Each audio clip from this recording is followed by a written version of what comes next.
Good evening. Good evening. Look, I'm here. It's the Open Door Show from Property CEO. Give us a wave if you can. If you can see and hear me, because it would be not so good if you couldn't. Give me hands. Lots of hands coming up. Good stuff. Good stuff. Well, welcome. You might have noticed yet again on another Open Door Show, I'm flying solo. No Mr. Ian Child. Not good, is it? He's still pulling a sickie. He says he's got COVID. COVID. Unbelievable. Last time he went fishing, went all the way up to Scotland, didn't catch any fish. All he caught was COVID. He's come back with COVID. Unbelievable. Anyway, doesn't matter, does it? It's more my show than his. And I don't think I'm going to invite him back. I don't know what you think. And we're going to see how it goes today. And we may not invite Ian back on the show. I mean, it's your choice as an audience. And even if you say, let's have him back, I might not tell him that's what you said. It's just the way it goes, isn't it? Look, anyway, welcome. This might be your first time here. Perhaps it is. Give us a wave if it is your first time. Yes, a few hands going up. Well, welcome. Welcome to you. Welcome. Hopefully you're going to enjoy it. What's it all about? Look, my name's Richie Clapson. You can probably see that it's on the screen. And I'm not here, as I often am, with the other half of propertyCEO, Mr. Ian Child. As always, it's good to have you with us. 45 minutes tonight. That's what we've got, as we always do have. 45 minutes where we take a bit of a deep dive into the world of property development. We don't really talk about buy-to-let, serviced accommodation or HMOs. Just property development. That's what we talk about. And we're always going to be often interviewing people on this show. Tonight, we're not. It's just me. You got me for the whole 45 minutes. To be fair, I mean, that's a bit of a treat, isn't it? Just me. Just you and me. It's just you out there with me. Like a little one-to-one. That's what we've got going on here tonight. Forget everyone else that's logged on. Just pretend it's you and me having a bit of a one-to-one, a bit of a chat. Get to know each other, see how things go. I think it'd be great. So, deep dive into the world of property, shining a spotlight on what's going on, what's happening. Look, but above all, we've got to have fun, because life's too short not to. So this is 45 minutes of fun in your week. You might have had fun already this week, I don't know. But if you have, this is an additional 45 minutes. If you haven't, well, it may be you're only 45 minutes, so let's make the most of it. So, tonight, what are we going to be talking about? Well, I'm going to be talking about, what are you waiting for? What's going on in your world? You know, and they say, don't they? I think we put it out in the broadcast. Good things come to those who wait. That's it. Do you need to wait? What are you waiting for? Why do you get on with something? Because you're going to miss the boat if you're not careful. The boat is about to sail. The plane is about to take off. So what are you waiting for? Maybe you want to get on with something. Maybe those that take action right now are going to get the opportunity. So we're going to be asking this question tonight. What are you waiting for? And talking about really what is hot right now, what is going on in the world of property development. And some of you may have heard this. Some of you, it might be completely new. Those that have heard it, well, it's not a bad refresher, is it? Not a bad refresher for that. So first of all, let's see who's on. Let's give a few shout outs. And by the way, pop anything in the chat box if you want to just say hello. If you want to make any rude comments, I may or may not choose to read them out. If you want to say polite comments, or if you want to give me some praise for flying solo again, I definitely read those out. If there's any nice things to say about Ian, I may or may not choose to read those out. So pop them in the chat box. But let's see who's on first of all. Patricia's on. Stuart and Ben's on. Good evening, gentlemen. Hopefully you are well. Sam's on. Hello, Sam. Nice to see you again. Chris is on. Sue's on. Dan's on. Hello, Dan. Good evening. Yvonne. Roma's on. Hello, Roma, #1 fan. I bet you're with. Are you disappointed, Roma and Richard? I think. Are you disappointed it's just me, and not Ian? Or is it better with just me? I don't know. Obviously, feedback is always wanted. Emma's on. Who else is on? Sabina's on. Rory's on. Sophie's on. Ryan's on. Cheryl's on. Harjinder, Carolyn, Chen. Oh, who else is on? Sarah, Monifa. Monifa, that's an interesting name. I like that. Nadia's on. Josh is on. Gary's on. Gary, that's a nice name. I like that one as well. You're all on. My camera is off, but I'm here. Don't worry about that, Christina. Your camera's off because all your cameras off. This is a webinar, okay? We can't see any of you. I can just imagine what you all look like. Some of you, I do know some of you, so I know what you look like. Others, I'm just going to have to try and picture you. Rory says, good evening from sunny Winchester. That's Rory O'Mara, Close Bridging Finance. Very good commercial broker. Been on one of our open door shows. Pop onto YouTube, go and have a look at the back catalogue. Listen to the one we did with Rory O'Mara. Very good. If you're after a bit of money, I'm not saying he's just going to give it to you, but definitely have a chat with Rory. Reach out to Rory. Sabina says, first time, so no idea which is better.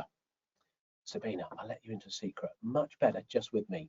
Okay, Sabina, there you've got the information. Good evening, Mr. Clapson, says Sam. Hope you have a good day. That's very formal, isn't it? You can be a bit more relaxed. You don't have to do formal. I'm wondering if you could give us an update on what's happening in the news arena. I think you may owe me £10. £10, I owe you £10. Ah, oh, I know what this is. New news arena. Anyone know what the new news arena is? Well, it's about new news. Actually, I couldn't do it. Okay, I owe you £10. Had a little bet on with Sam the other night, actually, that actually it was quite difficult to say new news arena. And I was actually going to see if I could say it 5 times on a training event on Tuesday, and I refused. So I think I owe her £10. I can't even say it tonight. New news arena. It's difficult, isn't it? Look, you're very, very welcome. Let me talk about what's going on right now. Let me just perhaps set the scene, and then we'll take questions. So any questions you've got, pop them in the chat box. I can see a few popping in already, although you don't even know what the subject is in detail. There may be general ones. But as I go through, I'm going to do about 10 minutes or so, maybe 15. I don't know. I just sort of go off on tangents, don't I? I'm going to talk to you about what's going on right now, what the opportunities are, just to try and sort of put a bit of thought around this "what are you waiting for" question that we posed out there. And hopefully you'll find this is quite interesting. Do you mind if I have a drink? Would that be okay? Even if it's not, I just did, didn't I? But I asked for your permission in the first place, so it was polite. Let's set the scene, okay? Let's just set the scene. Let's talk about the housing market in 2022. And let's just think of a few statistics. Currently, there's 30 buyers for every property on the market. 30 buyers for every property. That's huge, isn't it? Nearly 40% of homes are sold above the asking price. Many people have a bigger budget because they're migrating from cities. This sort of coming out of city stuff. Let's get a bit of countryside. Let's get a bit of this, bit of that. The market sentiment is for house price increases to flatten out with little prospect of a housing crash. Little prospect of a housing crash. No, it's not my opinion. This is stats and comments and opinions from people in the know, not just me. The government is targeting 300,000. It's more than that, really. 300,000 new homes a year. 300,000 new homes. These are all just stats. This is just said in the same. There are over 1.3 million. That's a big number, isn't it? It's a lot more than my £10 that I owe Sam. 1.3 million new homes available through brownfield development. I'm talking about the conversion or redevelopment of existing sites, not greenfield. And guess what? Large house builders have no appetite for brownfield at all. So there's the scene. Loads of buyers for loads of properties, the market under delivering, probably not going to be a crash. We need to deliver 300,000 houses a year, but we're falling way short of that, less than 200. Okay, what does that mean?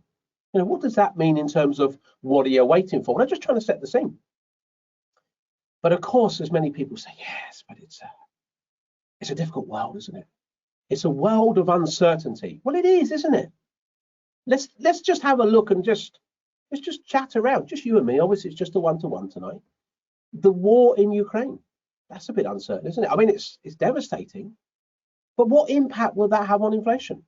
What impact would that have on the supply and cost of energy? What impact would that have on materials, the affordability in the housing market? Well, it's going to have an impact, isn't it? Of course it will. We know that. Is it wheat, isn't it? Wheat, there's a big impact on wheat. Does that mean you can't get Weetabix? I don't know. Maybe the price of Weetabix. COVID, there's a world of uncertainty. None of us expected that, but it's sort of a bit of yesterday, but it's almost not. I mean, Ian's got COVID. That's why he's not here. I think, to be fair, I think he's just pulling a sickie. But anyway, he says he's not been well. I suppose we should believe him. We should believe him. And all send him our love. Should we give us a wave if you think we should all send Ian our love? Oh, well, that's disappointing. No hands going up at all. That's a bit disappointing. Oh, okay, 1 or 2. That's fine. Yeah, okay. You're a bit slow there. Took a while to react. I should let him know that, and I can spot who didn't react that quickly. We're sending your love. So COVID. COVID is out there in this war of uncertainty. And that has seen what? Material prices. That's the one, isn't it? Material prices, where are they going? Going up. Cement, bricks, plasterboard. If you've got a garage full of plasterboard now, you are going to be super wealthy. You could sell that off on the black market. And of course, lots of things going on. These material prices will be spiked by the war in Ukraine as well. So there's a world of uncertainty out there. Not good news, is it? Not good news. But look, the truth. You want the truth, don't you? This show is all about no fluff, no BS. It's just telling you how it is. Okay, the truth. As always, get this about the truth. Okay, about the future. It's unknown. Who'd have thought that? The future is unknown. No one knows it. You don't know it. I don't know it. All these people out there predicting stuff don't know it. And let's just have a think about a few other things. Developments, and we're talking about development, as I say, not service department buy-to-lets. Developments would typically take 18 to 24 months. That's a long time, isn't it? 24 months ago, where were we? Just in the early grip of COVID, all thinking, well, it won't happen to me. Well, it did, didn't it? It happened to lots of us, and a lot of us lost a lot of people. I will cheer up in a minute, don't worry. I will cheer up. So 18 to 24 months is a long time. Well, that's how long developments take. And the cost and supply chain issues of today, they're going to be different tomorrow. They're going to be different in 18 to 24 months. They're going to be different in 6 months. We don't know what they are. Future's unknown. And I think the important thing, and this is true, this is absolutely 100% true. Okay, there won't be zero issues. They'll just be different. They'll be different to what they are today. The world wasn't a fantastic place before COVID. Everything wasn't rosy, not in this industry, that's for sure. It wasn't 10 years prior to now. It wasn't 20 years. It wasn't 30. Obviously, I couldn't remember 40 years back. I'm not that old. But allegedly, it wasn't any different either. There are always issues. They're just different. That's the truth. They're just different. The key is to learn how to manage these risks, whatever these risks are today or in the predicted future. And always factor in some form of contingency to allow ultimately for changes in the market or costs. That's what you've got to do. So we're talking about what are you waiting for? I'm setting the scene. The housing market, the world of uncertainty.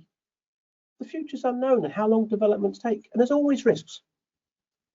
But what is the opportunity? I see some questions coming in. Thank you very much. Keep them coming. We'll get through as many as we can, so keep popping those questions in. I haven't read them yet. I don't know if they're any good. They might be rubbish. They might be rude comments. I'm not really looking at the moment. Can't multitask, you see. I can actually talk to you about this subject, but I can't easily look over that screen and look at the questions coming in. What about the opportunity? What is the opportunity out there right now, today, to start thinking about? Let's just go back to these 1.3 million opportunities. Brownfield land. They're perfect for SME developers, small, medium enterprise developers, small scale property developers. They're smaller, they're quicker, they're easier to get in and out. They're 18 to 24 months. That's not the same for big projects. Small scale property developers can handle those sort of things. Now, any landlords on this evening? Any buy-to-let landlords? I know there are some, of course. Give us a wave if you're a buy-to-let landlord. Give us a wave. Give us a wave. Oh, yeah, okay. Look, there's more than that. Yes, there is. There's quite a few. Absolutely. Government's not been nice to you, have they? Of course, I just shattered your illusions. I know you thought we're on a one-to-one. There are a few more people here. Okay. The government doesn't help you. Just lowered the hands. The government doesn't help you. It taxes you. It tells you can't get your tenants out in COVID. It gives you all sorts of taxation issues and things to comply with. But get this, the opportunity here, right now, in terms of development, the government is supporting us. It's supporting developers. You know, it wants us to go out and deliver. It gives us opportunities. It gives us mechanisms. It gives us shortcuts to go and develop, to go out and try and help deliver some of these 300,000 homes that they need. And those shortcuts are through permitted development rights. Now, I'm not telling you, probably most of you, anything new in terms of permitted development rights. Some of you might be completely brand new. You might think, what on earth are they? Well, they are rights to go and do things. They are rights to go and do development, where ordinarily you have to go for planning. And with that, we have certainty in the ability to develop. It's not an uncertain business model. It's a certain business model. We have certainty, provided we build the right product, to sell it. Tell me any other business that you know out there that you have absolutely certainty that if you actually make that product, you can sell it. And don't say food. Someone goes, oh, it's food. Everyone wants food. Yes, but there's huge competition. There's an oversupply. There always is. Supermarket wars. You might go, okay, Barbers, everyone needs a barber. Even I do, just round the edges. And I have to keep it trimmed on top. It's a style that I like. Of course, there's so many of them. Cars. What about cars? Everyone wants a car. No, there's oversupply of those. The other times you've probably seen those pictures where they're all up airport runways. You can take your pick, anyone you want, get 2 for 1. It's housing. It's delivering housing. We're falling way short. There is not enough of them. Not enough of these houses. What did I say? You know, over 30 buyers for every house on the market. Now, the car industry is a bit like that, but I tell you what, there's not 30 people queuing up at the barber shop when I go for one barber's chair. And there's certainly not 30 people queuing up to get the last bunch of bananas. Other fruits, of course, are available. So ultimately, if you build it, you can sell it. I don't know of any other business that you can do that in. And the great thing is, you know, with those PD rights, guess what? You get the money. You can get the funding. The funding is there to support because you have certainty. Anyone's going to bet on a business that's got certainty. Anyone's going to invest in a business with certainty, with the you know, the absolute knowledge that you're going to sell that product. Why would you not invest? And so there are an abundance of investors, private commercial investors, that will support developers. So if you haven't got any money, a little bit would be useful. You haven't got any, it makes it slightly more difficult, to say the least, but it is possible. If you've got a little bit of money, maybe the similar sort of money that you might have put into a buy-to-let, maybe 15, 20, maybe 30,000. Why not get into development? Because the rest of the money, the hundreds of thousands that you need, maybe 500, 600, 700, maybe $1 million, you can borrow. It's all there. And you don't have to pay any of it back or any interest until you sell the thing out. Because it's such a good bet, they're happy to lend on that basis. So we have certainty to sell it. And I think the other thing about this opportunity, and some of you may have heard about this, and I know some of you are existing students of ours, in which case you know all this stuff anyway. Okay, so I'm not, yeah, am I preaching? I don't know. Am I preaching? I don't know. Am I preaching? Anyway, you know this stuff, but it's a good reminder. It's a good reminder to inspire and keep you going, because my students know, I've got a lot of students on, looking down the list, there's a lot of students I can see here this evening, so you're all very welcome. I'm surprised. Some of these students, I spent the whole day with me on Tuesday, some on Wednesday this week, some for the whole 2 days. That's 3. So I meant 2. There we go. 2. 2 days with me, and you've come back again this evening. Some actually held a live Q&A with me this morning. I'm not available tomorrow. Come round mine, as I say, for a barbecue the weekend if you want, but other than that. But those that don't know, okay, the PD rights that we have that came in August last year are still relatively new. Some might say August last year, that's months. No, it's not in property development terms. And they're still relatively unknown. I still know quite a number of existing developers, and if I have a pint with them, they don't know this stuff. They don't know this stuff. I was speaking to a guy today who I know, okay, know him very well. He knows a number of developers, and he said, I was talking to one of my developer friends about permitted development rights. They said, we don't really get involved in that. Not really our bag. And they don't get involved. So that opportunity is out there, and I'm not even going to have time tonight to talk about market disruption and availability of stock, businesses closing down, the high street changing the way it works. All of that stock that's going to come to the market by motivated sellers. And how can you get to them? That's all part of the opportunity for sure. But just think simply, 300,000 houses required, only 200,000 being delivered. There's 100,000 houses coming out of brownfield land, which the main house builders don't want. And you could do, and you can get the money, and you have certainty. What's not to like? Now, of course, that's the opportunity. And you need a plan. You always need a plan. And perhaps the problem, and I don't know whether this resonates with you, perhaps the problem for many people is that with so much uncertainty in the world, I've talked about the war, and maybe there could be another one. We don't know what the Chinese are going to do. And sure, there was one before, and there'll be another one after that. God forbid, fingers crossed, hopefully we'll all be okay, and people we know and our loved ones will be fine. But look, there's always uncertainty in the world. But what do people do? Most people, when the times are uncertain, they go down to the DIY store. They go to the B&Q, the Wicks. Is Homebase still available? I don't know. Maybe it is. What do? They go down to the DIY store. You're probably thinking, where's he going now? What's Clapson talking about? And they buy a fence panel and a couple of posts, and they put it up in the garden. And then what do? They climb up and they sit on it. They sit on the fence and they're going to wait for normality to return. No, I think I'm going to just sit on this fence in my garden that I've just picked up from B&Q. I'm going to perch myself up here. I feel nice and safe, and I'm going to wait for the normal world to come around. Let me tell you, it never will. There is always a world of uncertainty. And this is dangerous. You have no control over your own destiny on that fence. You might feel relatively safe.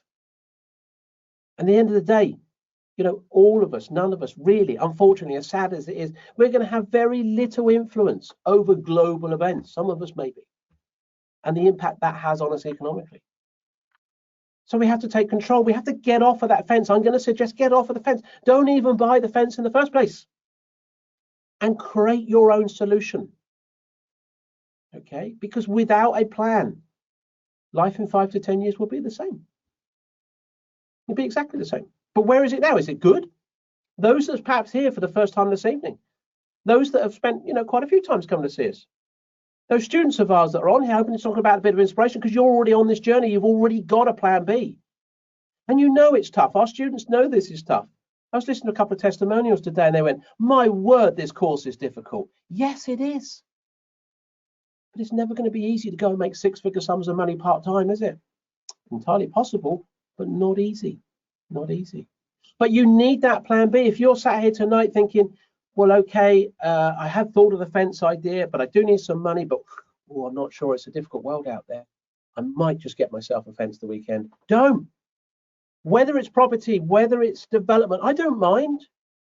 This is not going to change my life, but have a plan B. Please have a plan B, because the world is out there, it's uncertain, and it always will be. And the great thing is, I can tell you there's been a run on fences at B&Q and Homebase and Wix. Even some of the builders merchants are actually reporting they're selling out, because many, many people are sitting on the fence, which is good news for you, because you're not. You've not bought that fence yet, or even if you have, you're thinking about selling it on eBay to someone that wants it.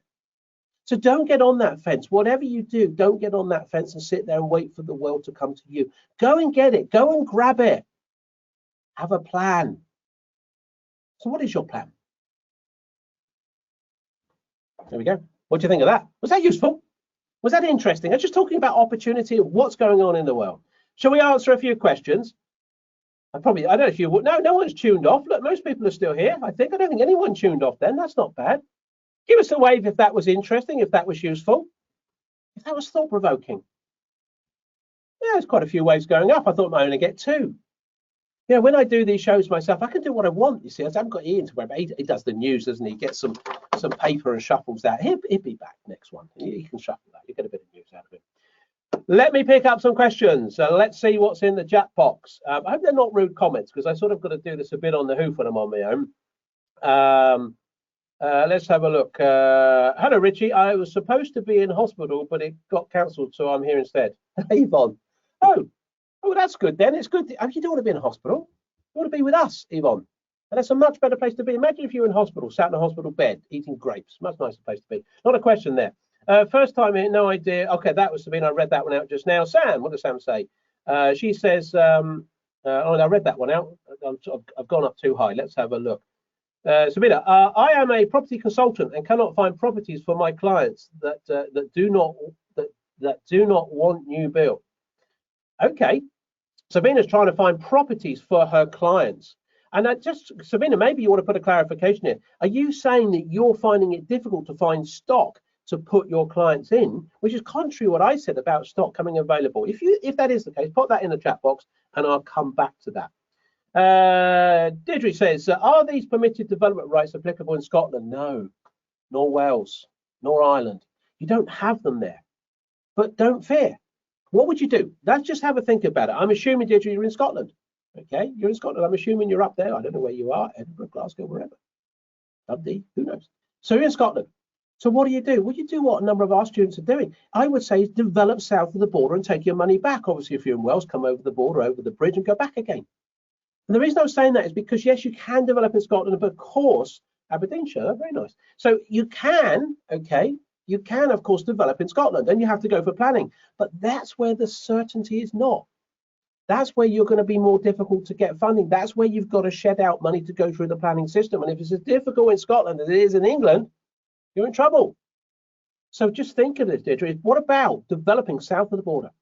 Because you don't have to be on site. This is not about you being on site managing the project. This is about you leveraging. This is about you, in the name of the company here, being a property CEO, a CEO overseeing what it is you do. That's what this is about. So you could actually develop an hour, 2 hours from where you live. Okay, you come down from Aberdeenshire. You can come across wherever you want to go. I don't know. You could come down to Manchester. You could develop something in Manchester. You could take an opportunity in Manchester and then sell that out and take that back. That's what you could do. So actually use the permitted development rights where there's more certainty and take that back. Sabina hasn't given me a clarification or an update, okay, but let me just add a bit more thought to this before I lose that one and scroll down. In terms of my husband's relatives live near Manchester. Well, there we are. Spooky how I knew that, wasn't it, Deirdre? In terms of Sabina, in terms of this question, in terms of finding properties, it's often know where to look. Because a lot of our students will say, oh, I've been on Rightmove, I've been on Zoopla, I've been on Estates Gazette, and there's not much coming on there, and nothing seems to stack. That's not where the deals are. 50% of the opportunities that I'm talking about for redevelopment, which could be the same opportunities to be for your clients as a property consultant, do not come to the market. They do not come to the market. So where are they? Correct, I could not find Edwardian property in Islington and looked everywhere. Yeah. Well, maybe it's who you know. That's often the thing. It's about relationships. It's about getting to those people because these properties don't come to the market. It's about knowing how to do that. Let me pick up another question. Let's have a look down here. Robbie says, good evening, Robbie. Hope you are well. He doesn't say that. That's what I just said. Robbie's question is, why do you think we don't build the houses that we need in this country? Why do you think? Well, because we don't have, well, there's several things. First of all, if we go back, Robbie, over 30%, there or thereabouts, of the houses that were delivered in this country, going back, I think 10 years, something like that, were delivered by small-scale property developers. That's down way below 10%. They've come out of the market. They've disappeared. They were an essential part of delivery. That's difficult, wasn't it? Delivery in this country. And they've gone, they've disappeared. This is why the government's brought in these permitted development rights, to make it more certain, to better borrow the money to go out and deliver and sell with certainty. So it's a business model that has got certainty to it, okay? When you know what to do and you're doing it right, I must add, okay? So in terms of those people aren't in the market, so there's a whole load of houses that aren't being delivered there. And of course, the big national house builders, the Barratts, the Persimmons, and Bellways and so on, they can't find the land. Their model only works on getting big land development deals and putting cookie cutter homes in it. You know, what do? They do the Balmoral or the Ambassador or, you know, the Westminster, don't they? That's what they do. And you can buy yourself a Balmoral, and it's a 3-bed semi-detached, and a Balmoral in Yorkshire is the same as one in Plymouth. Yeah, there's individuality for you, okay? And of course, what happens as well, the planning of these sites, which are getting more and more difficult to find, is getting extended. And the planning system, Robbie, in this country is broken. It's a mess. This is why the government are trying to sort things out, okay? But they can't really do a lot for greenfield sites. And in fact, politically, it's not correct to develop greenfield sites. They want to develop brownfield sites. So really, the big house builders are really probably at capacity. So it's down to us, Robbie. Look, Robbie, it's you and me. We've got to get out there and we've got to deliver this stuff. And obviously a few others that are on here tonight, they might help us, Robbie. They might help us. But it's up to us as small-scale developers to try and fill that gap, because we don't have to go through the planning system in the same way. Yes, we've got to submit what we call a prior notification, but it's with a degree and a significant element of certainty that we can go out and deliver. But there's just not enough of us. And that's the great thing. That is the great thing in terms of the opportunity. You know, what are you waiting for? Because the opportunity is here. Yes, it will get filled up. The opportunity will be taken. You know, if there's a need for a supermarket in a town, one of them goes in and takes it.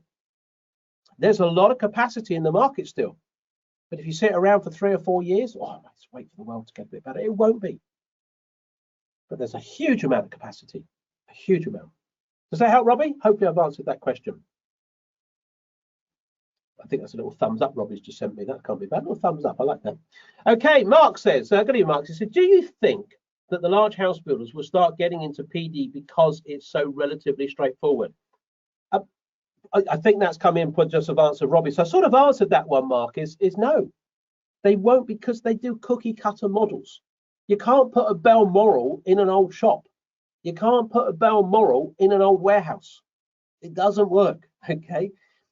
And dare I say, they're not very creative people, okay? And doing a small site with 5, 7, 10 units, you might make 100, 200,000 pounds.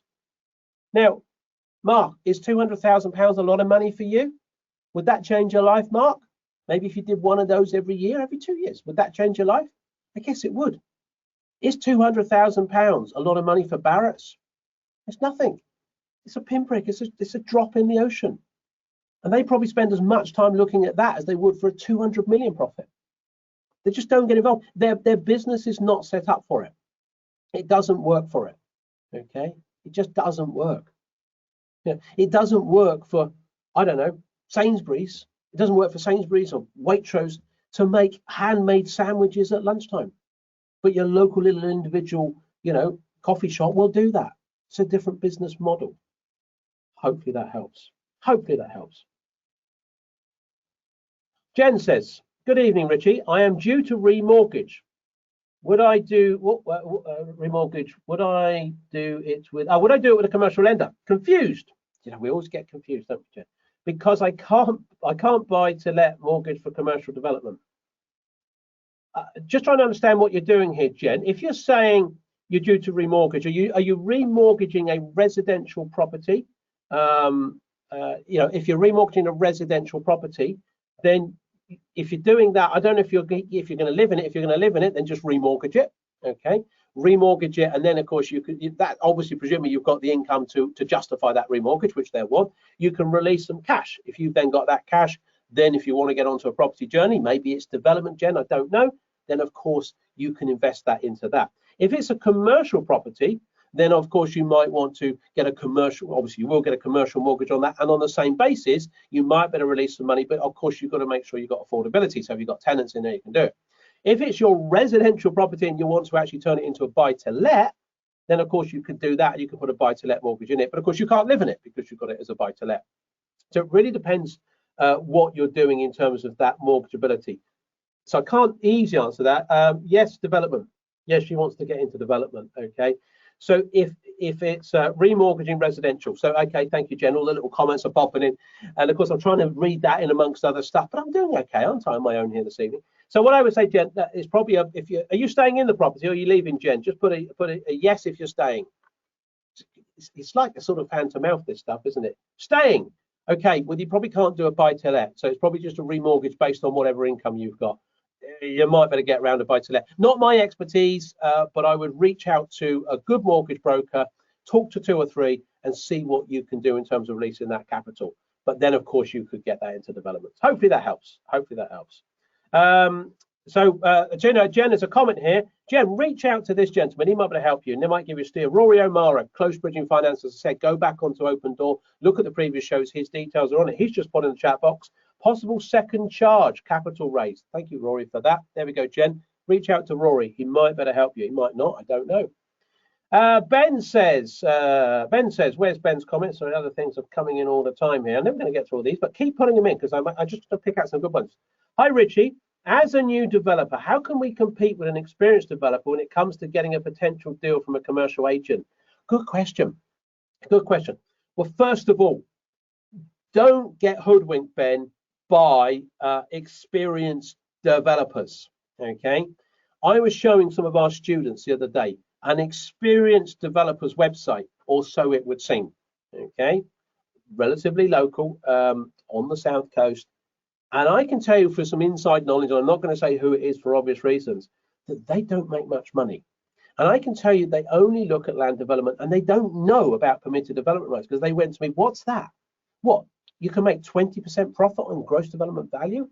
Wow, we can't do that. We just build our own houses. Okay, real challenge for them. So the so-called experienced developer, Ben, is often not out there. Now, having said that, there will be experienced developers, of course, operating in the brownfield area, the arena of redeveloping those sort of sites. But, the problem is there's not enough of them. As I said, if there were, all of those sites, those 1.3 million opportunities would have been taken, and all of those 300,000 houses would have been delivered, and it would still be 30% of housing stock delivered by small-scale developers, not less than 10. So the problem is, Ben, there's not enough of them. And if you are, because all these people have only got so much capacity. And what the point here, and you might be thinking, Ben, and I'm almost preempting your question, is if you go to speak to, let's say, a commercial agent, why is that commercial agent going to deal with you? If you're new, if you're brand new? Well, actually, why wouldn't they just give it to me? Why wouldn't they give it to Clapson? He's been around a long time. Well, maybe Clapson has just spent all his money. Maybe he's just bought a couple of sites. Maybe he doesn't want one. The other opportunities come across from the agent, and Ben, you're in the wings waiting. Maybe now it's your turn. Of course, what you need to do, Ben, is get in that black book. You need to demonstrate your credibility, your ability, okay, to deliver, the confidence in you. Well, that's a big important thing to do, and this is where a lot of people get this wrong. And you, Ben, can stand out from the crowd if you get this right, because very few people get that right. You can be in a minority if you know how to present yourself, because the world is always looking for new developers. Because guess what else happens, Ben? Guess what happens to old developers? Guess what? They die. They retire. That's a bit harsh. I could have just said retire. Why do they say die? But they do, though, don't they? They die away from the industry. That's better, isn't it? That's better. But they do. So people leave. As quick as people leave, people need to come in to backfill that gap. Even if we ignore the shortfall of the 100,000 houses. What you need to know is how you get yourself positioned with confidence, with credibility, okay, that people are willing to talk to you. And they will, when you know how to do that. And we go back, it's gone up, I think it was Sabina's comment about finding property. It's about making that phone call and someone answering and going, hiya, Ben, hiya, Sabina, yes, how are you? About rapport, it's about relationships. So Ben, you can do it. Hopefully that helps. Hopefully that helps. Let's see if we can get for another one. Evening, great to be here. I thought so. I thought it's great to be here. Imagine if I wasn't here either. It'd just be a blank screen, wouldn't it? The material cost thing worries me. Surely that could keep going up and up with no end in sight. No, it won't. No, it won't. Pat's question, that is. Hello, Pat. Good evening. And we've got a few Pats on. We've got a few Patricias, so I'm not sure which one that is. That's a Patricia. So and we've got some Patricks on as well. So that's a Patricia. So the thing is, okay, material costs are spiking here and there. But it goes back to my point. In 18 months, is that going to be the same, or is it going to be different? It's probably going to be different. And material prices have always gone up and down, okay? But it's not all materials, Pat. It's not all materials. At the moment, yeah, bricks, plasterboard, certain things like that, but not everything. And what we need to think about when we think about costs and we talk about delivering a project, half of the construction costs, okay? The construction costs are one proportion of the deal. The purchase cost is another. Okay, the finance cost is another. So the construction cost is not the be all or end all. Professional fees, etc., etc. And if we take the construction cost, Pat, half of that roughly is materials. So only half of the construction cost, which is only a proportion of the overall cost of the whole project, is materials. And not all of the materials have gone up. Not all of them have gone up. So Pat, roughly, let's say we took a project that we're going to sell for £1 million, and our total cost was say 800,000, so we're making 200,000 profit. Predicted to make 200,000 profit, Pat. Have that in your mind. Just hold that thought. Remember that number. I might need you to tell me it again in a minute. £200,000. That means our overall costs are 800. Let's assume 100 costs. 100,000 is finance and bits and pieces. Let's assume it cost us 400 to buy it. So let's assume there was, what have I got there? 300,000 of construction costs. Let's just say 300,000. Okay. Half of that is materials, Pat. That's 150,000. Okay. Let's assume half of those materials, which will be very conservative, have gone up. So £75,000 worth of materials have gone up by, let's say, 100%. Okay, they've doubled. That means we've got an extra £75,000 cost in the deal. So my costs have gone up. What was the number, Pat? Do you remember? 800,000. Very good. It's gone up from 800,000 to well, you just said 800. I'm assuming you mean 1,000. That's gone up to 875,000. So our profit's gone from 200 to 125. That's a bit sad, isn't it? We've only made £125,000. You're probably 5 times the average national wage in this country.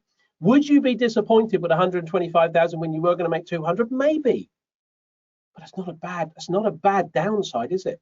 So no, don't overly worry about it. They won't go up and up, and the things level out. Ultimately, if materials go up and up and up, you're not going to build for a loss. No house builder is. The prices of the houses have to go up. Okay, things change, markets level out. The purchase price might have to come down. So no, they won't just go up and up with no end in sight, Pat. Do not worry about that. Do not worry. I don't want you to lose sleep over that. Okay. Good evening, says Sadie.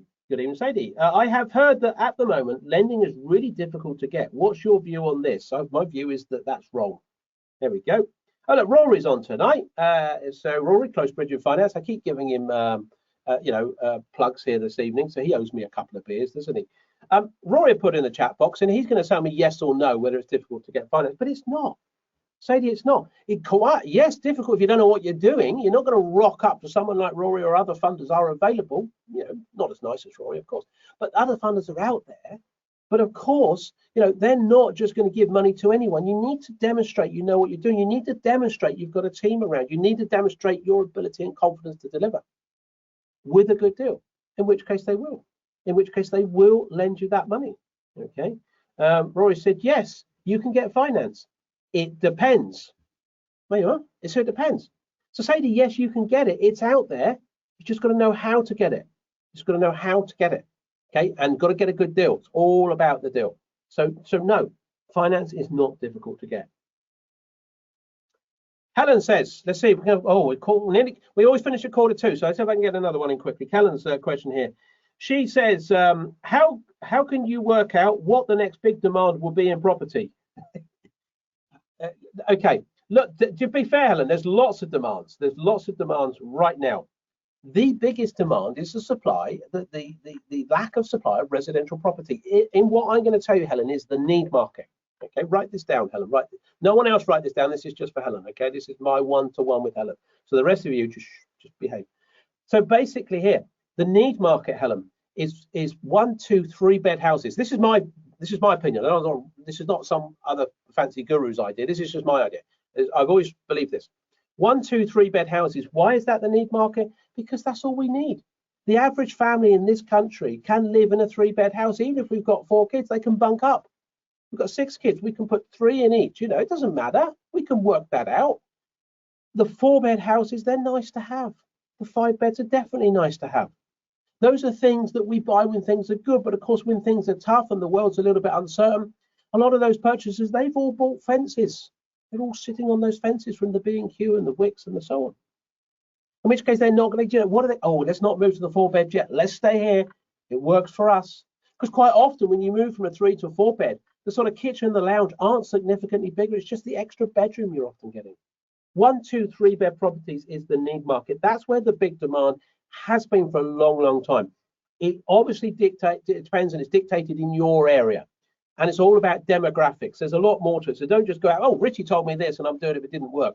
It's about demographics, and it's about what you're building and what standard, high end, low end, mid range, in what area. Okay, that's important because some areas are saturated with flats. They don't need flats. They need houses. They need starter homes. They need 2 beds. They might need 3.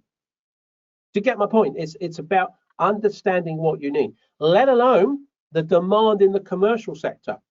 We often think because it's the most lucrative in converting commercial buildings to residential, because that's where you get the massive uplift. Because you take, do you know, this is what a lot of people miss. A lot of people think, I'm going to do a house flip. I'll do a house flip. No, don't bother. Seriously, it's so much effort for not a lot of return. You're already buying a residential product. And a residential product, generally, not always, but in most marketplaces, is the highest value per square foot of property. And you're trying to buy below market value, as people say, and not so easy these days.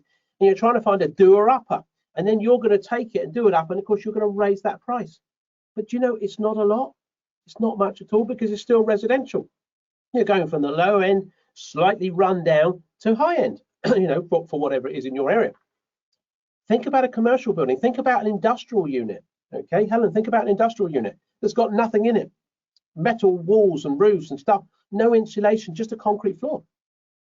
That's right down here. The residential's up here. Look at the gap. It's a much bigger gap, isn't it, from here to here? Look at the uplift that you can do by actually using permitted development rights, which you have on industrial buildings, certain ones like industrial they're called, And you can take that uplift, and with the government's permission, no formal planning required. There's a thing called prior notification you have to submit and so on and so forth. You need to know how to do it. And of course, you can get all the funding from people like Rory, Close Bridge Finance, giving another shout out. That's 3 beers he owes me and maybe a meal. Looking forward to that. So just thinking about it, okay, that uplift that we're taking, that industrial building, we're taking it up to residential. That's a massive uplift, a massive uplift. So actually, that's a big area. But don't forget commercial buildings, Helen. Don't forget taking a commercial building and taking it into another commercial building. So let's take a rundown warehouse and turn it into some nice office pods. Let's take a rundown shop and turn it into a co-retail unit. What's co-retail, you wonder? What you ask, maybe. Go and research co-retail. Search my name and co-retail. You might find some articles I've written on it in the past. Lots of things you can do out there. Hopefully that helps. Hopefully that helps. Is that good? We're over time. Look, we're 3 minutes over time, and I like that. 2 minutes over time, actually. Sorry, my apologies. I like to make sure we always finish on time. Have you enjoyed that this evening? Has it been useful? Has it been a bit of fun? Give me a wave. Give me a hands up if it has been. That's very kind of you. It's very kind of you. I've enjoyed it. I've enjoyed it. Please, just before we sign off, please put any comments in the chat box. If you have enjoyed tonight's show, pop it in the chat box. Do let me know. If you haven't enjoyed it, then just tell me what we should do better. If there's any guests that you'd like us to get on, particular types of guests, pop it in the chat box. Let me know. If you want me to bring Ian back on the next show, pop it in the chat box and let me know, and I'll delete those comments so he doesn't see them. But of course, whatever you want, pop it in there. Our next show is not next week. Unfortunately, we've got a bit of stuff going on. We're at a charity event next week. We've got a fantastic charity event in London. The charity we support called Kids Out. We're taking some tables up there. We're taking some of our students and a few other clients. We're going to have a very good evening. So unfortunately, we won't be with you next week, but we will be back on Thursday the 23rd. I say we because I'm almost certain that my partner in crime will be here. So Thursday the 23rd at 7 p.m. If anyone, I know there's a few new people on the scene. If you want to come and spend some time with us, okay, by all means do that. Completely free. Write this down, grab a pen and paper, and I'll tell you where you can come and spend 3 hours, just over 3 hours, with us, there or thereabouts, okay, on a webinar, and we'll talk to you about development in a bit of detail, and then you can see whether it's something you want to dip your toe in a bit more. Completely free, okay, completely free. propertyceo.co.uk/SFR, 6-figure roadmap, SFR. propertyceo.co.uk/SFR. Click on there. We've got a show running, I think Saturday morning we're going to be running one. Might be some others next week, but Saturday morning we're going to run one for sure. Click on that. If you want to come and join us on Saturday morning, come and have a listen and see what it's all about. Thank you very much. I need to sign off, otherwise I'll be here forever and a day. What do you all say? Rory says, great session, Richie. That's Rory from Close Bridge and Finance. He says, beer and a curry on me next time. Ah, brilliant. Jen says, lots of clapping hands. Thanks for that. Fantastic show. Thanks, Richie, says, damn. Thanks, Richie. Always a pleasure, says Stuart. Sophie says, thanks a lot. Get well, Ian. Very good, Sophie. Very good, very good. Cheryl says, go full, have I got news for you, and get a counsellor on the show. Oh, a counsellor on the show. Oh, okay, maybe we could do. Interesting stuff. Thank you. Great stuff. Love the energy, says Ben. Well, you got to have a bit of energy, haven't you? That's what it's all about. I want that energy to come through that camera to you. I want to inspire you. I want to get you going. I've done 2 days of training in the room with 2 late nights, but I've still got some energy. Got to have a bit of that. Thanks, Richie. Great show, says Christina. Christina, I've enjoyed it. I hope it's been a great show for all of you. Have a good couple of weeks. Have a good weekend. And I'll see you all on the 23rd. Cheers now. Bye-bye.